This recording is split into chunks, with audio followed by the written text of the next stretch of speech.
تین قسم کے جانوروں کی قربانی جائز ہے. اونٹ، بکرا، گائے. یہ جنس ہے تین: اونٹ، بکرا، گائے. آگے ان کی جتنی انواع ہیں، مثلا بکرے میں بھیڑ ہے، دیسی بکرا ہے، دمبا ہے، ان سب کی جائز ہے. گائے کی جتنی انواع یعنی آگے جتنی قسمیں ہیں ان سب کی قربانی جائز ہے. بھینس جو ہے وہ گائے کی ہی قسم ہے، اس لیے اس کی بھی قربانی جائز ہے.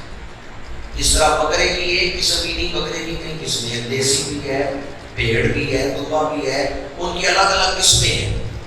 اسی طرح گائے کی بھی ایک ہی قسم نہیں، گائے کی بھی کئی قسمیں ہیں. تو بھینس جو ہے وہ گائے کے ضمن میں ہے، لہذا اس کی قربانی بھی جائز ہے. دوسرا سوال آپ نے کیا قرضے کا. جو آدمی اتنا مقروض ہے کہ اس کے پاس جو کچھ ہے اگر وہ سارا کچھ قرضے میں دے دے تو اس کے پاس نصاب نہیں بنتا، اس پر قربانی واجب ہے.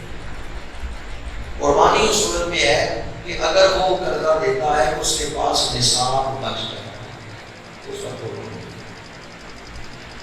بعض ملکوں میں لانگ ٹرم قرضے ہوتے ہیں، 30 سال کا قرض، 25 سال کا قرض. وہ قرض لینا یا نہ لینا وہ شریعت ایک الگ ہے، اس کو نہیں چھیڑا، صرف قرض کے حوالے سے بات کر رہا ہوں. یہ جو لانگ ٹرم قرض ہے یہ اس میں نہیں گنے جائیں گے. لانگ ٹرم قرض کے ہوتے ہوئے بھی اگر آپ کے پاس نصاب کے پیسے ہیں تو آپ کی قربانی دیں گے. فرق سمجھ آ گیا؟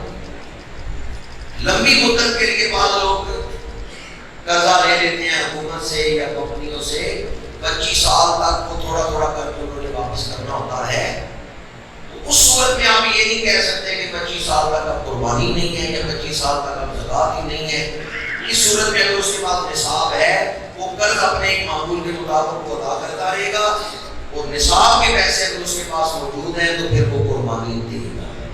اور یہ مسئلہ بھی یاد رکھیں کہ نصاب زکوٰۃ کا جو ہے وہ یہاں ہے قربانی کے لیے بھی، لیکن ایک فرق ہے کہ وہاں نصاب پر سال گزرے گا تو زکوٰۃ دے گی، لیکن قربانی کے لیے نصاب پر سال گزرنا ضروری نہیں.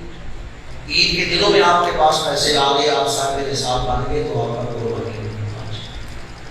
عید سے ایک دن پہلے آپ صاحب نصاب بنے ہیں تو چونکہ عید کے دنوں میں آپ صاحب نصاب لہذا آپ کا قربانی. قربانی دینے کے لیے نصاب پر سال گزارنا ضروری نہیں. اللہ تعالیٰ دین سمجھنے والا